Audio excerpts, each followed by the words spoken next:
Just yesterday, no more than 24 hours ago, I sat right here and told you what I thought the Corvette X, recently teased by Chevrolet, what that vehicle will end up being. And today, that vehicle is finally here. Let's meet the 2026 Corvette ZR1X.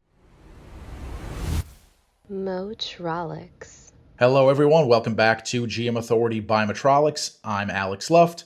So, the ZR1X, it is the ZR1, but with the front electric motor added in for added performance, including added power, added torque, and all-wheel drive grip. And essentially what all of that ends up resulting in is 1,250 horsepower and 973 pound-feet of torque.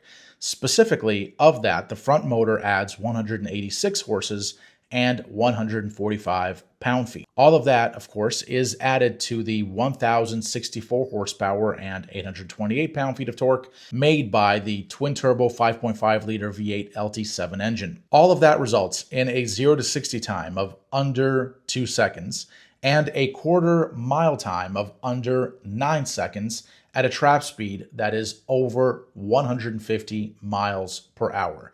That is a take your breath away, break your neck type of hypercar performance territory. Just incredible and astounding numbers. Now, for those wondering, the ZR1X is essentially what we have been calling the Corvette C8 Zora for the past few years.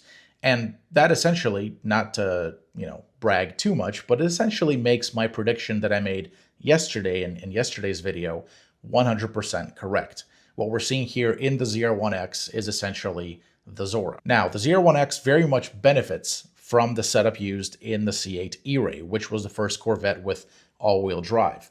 If you recall, the E-Ray combines a high-voltage battery pack and an electric motor driving the front axle, with V8 propulsion. In the case of the E-Ray, that's the 6.2-liter V8 LT7, turning the rear axle. Much like the E-Ray, the ZR1X has no physical connection between the front and rear power sources, and the electrified propulsion system does not require plugging in, since it charges through regenerative efforts from the front drive unit. The ZR1X's battery pack is placed low and centralized within the rigid spine of the chassis. It was specifically designed to rapidly switch between applying bursts of power and charging.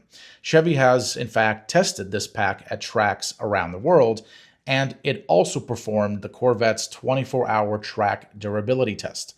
While the battery capacity of the ZR1X is the same 1.9 kilowatt hours like it is in the E-Ray, the usable energy is increased in the ZR1X to provide greater lapping capability. GM tells us that this improvement raises the peak operating voltage, which increases the power output from the front drive unit. So it's the same shape and the same size as the one used in the E-Ray, but it features strengthened internals along with energy deployment improvements to make an additional 26 horses and 20 pound-feet over the unit used in the E-Ray. GM also tells us that the front axle in the ZR1X remains engaged and can apply power through 160 miles per hour before disconnecting, which of course directly benefits the ZR1X's quarter-mile acceleration stats as well as its on-track balance. Now, beyond the actual drive units, the actual hardware within the vehicle, Chevy has also made improvements to the the electric all-wheel drive control systems in the ZR1X, something that Chevy says ends up being evident on the road or at the track. Now, this results in the new endurance feature where engaging the Charge Plus button adjusts the battery's energy storage strategy for extended lapping and consistent all-wheel drive output for a full tank of fuel. There's also the qualifying feature, which delivers an optimal power strategy for the ultimate lap time, while the push-to-pass feature delivers maximum available power on demand.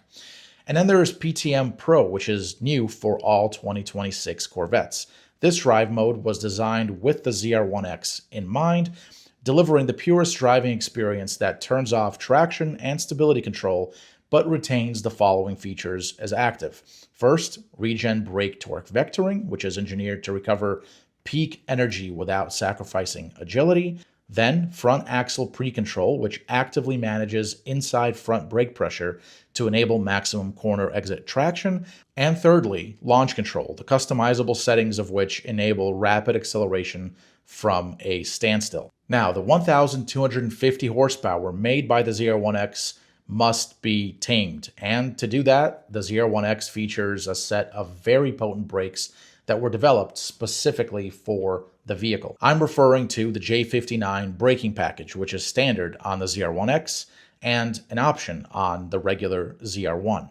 It's kind of crazy to refer to the ZR1 as regular, but in the context of the ZR1X, I guess that's only fair. Regardless, the J59 braking package is a clean sheet design intended for superior heat resistance and ultra-responsive braking.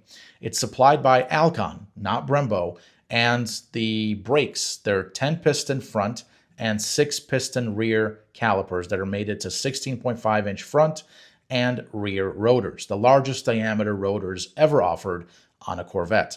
The rotors are carbon ceramic, and they're constructed with continuously woven carbon fiber threads. GM says that this is the most resilient production car braking system. In fact, during testing, engineers saw Corvettes equipped with the J59 system achieve a whopping 1.9 G of deceleration from 180 to 120 miles per hour.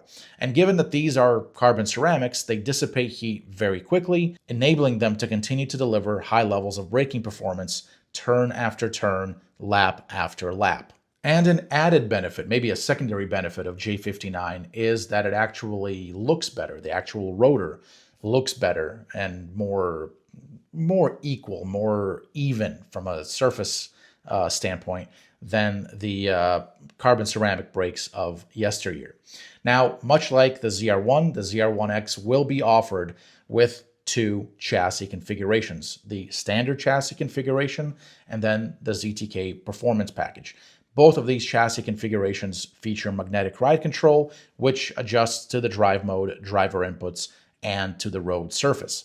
The standard chassis gets Michelin Pilot Sport 4S tires, delivering a comfortable touring car that's also highly capable at the track. Meanwhile, the available ZTK performance package incorporates higher spring rates and drives firmer, swapping the PS4S tires for a set of Michelin Pilot Cup 2Rs, delivering what Chevy calls, quote, the pinnacle of Corvette performance. The high downforce carbon aero package adds dive planes, underbody strakes, a hood gurney lip over the front heat extractor, and a highly effective rear wing, one that you really can't miss because it's the biggest wing seen thus far on any Corvette, including the C8.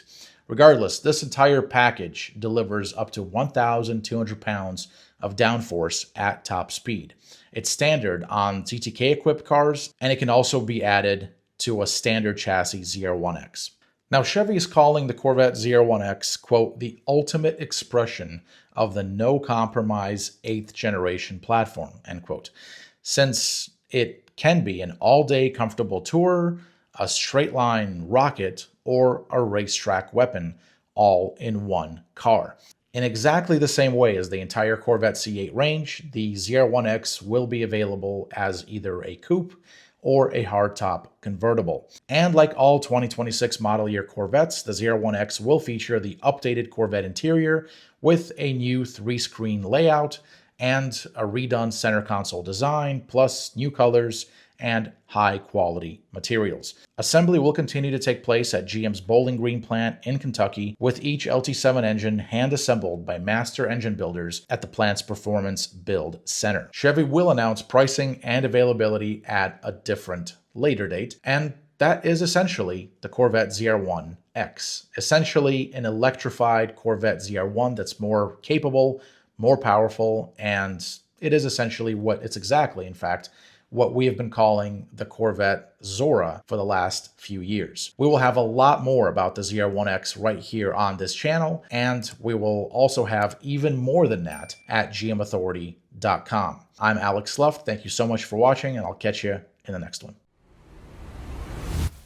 MOTROLIX.